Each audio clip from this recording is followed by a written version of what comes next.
Sir पिछली परीक्षाओं में काफ़ी देखा गया है, काफ़ी कम अनुपस्थिति हुई है। उसको लेकर लगातार बोर्ड भी नए नवाचार शुरू करने जा रहा है, उसको लेकर क्या?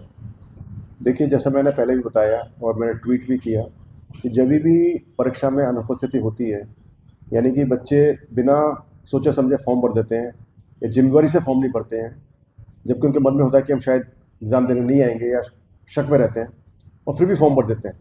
उससे बहुत बड़ा खामियाजा भुगतना पड़ता है 3 स्तर पर।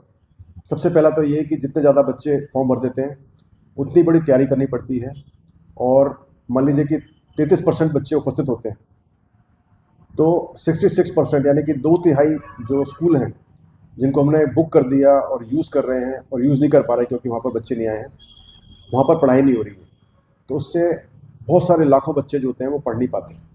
तो एक सबसे बड़ा खामियाजा हमारे बच्चों को भुगतना पड़ता है, जिनकी पढ़ाई पर इसका बुरा असर पड़ता है।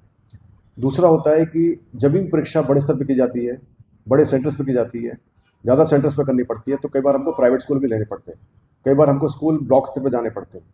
तो जब भी हम दूर दराज के स्कूल लेंगे, प्राइवेट स्कूल लेंगे, तो कई बार एक संभावना बनी रहती है पेपर लीक होने की। जब परीक्षा छोटे स्तर पर हो जाएगी, कम सेंटर पर होगी, तो बेस्ट सेंटर, बेस्ट कंट्रोल तरीके से हम परीक्षा करा पाएंगे।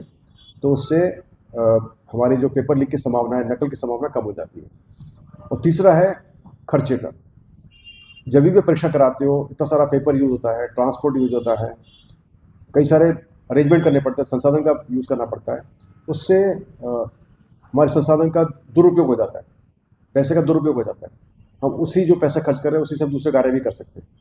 अभी जो हम रजिस्ट्रेशन लगा रहे हैं, हम जो प्रयास कर रहे हैं कि बच्चे वही फॉर्म भरें जो कि परीक्षा में आएंगे, उस प्रयासी से सिर्फ यदि 20% भी हमारी उपस्थिति में वृद्धि होती है, या 20% बच्चे नहीं भरते जो कि फॉर्म नहीं भरना चाहते, सिर्फ उसी से ही लगभग 100 करोड़ रुपए का बचत होगी राज्य सरकार की, वो भी सिर्फ कर्मचारी चयन बोर्ड की परीक्षाओं में।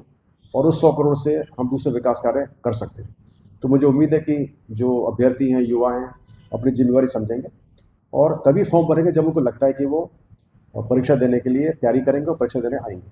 जहाँ तक सवाल है सेंटर्स का, कि सेंटर्स हम प्रयास करेंगे कि हम जितना हो सके परीक्षाओं को सातों संभागों में कराएं। जब परीक्षा बहुत ही छोटी होगी फिर हम उसको जयपुर, कोटा और अजमेर कराते हैं। जब परीक्षा बड़ी होगी तो हमारा प्रयास रहेगा कि परीक्षा सातों संभागों में हो, ताकि परीक्षार्थियों को दूर ना जाना पड़े। और जो बहुत बड़ी परीक्षा जैसे जेल परीक्षा है, जेल प्रहरी परीक्षा है या पटवारी परीक्षा है, उनको हम पूरे 31-33 जिलों में कराएंगे, ताकि हर एक अभ्यर्थी अपने ज़िले में उसको कर सके। उसके बावजूद भी कुछ अभ्यर्थियों को फिर भी ट्रैवल करना पड़ सकता है, लेकिन बहुत दूर जाना नहीं पड़ेगा। हमारा प्रयास है कि जितना हो सके उनको अपने गृह जिले के में या गृह जिले के आसपास से उनको एकोमोडेट किया जाए।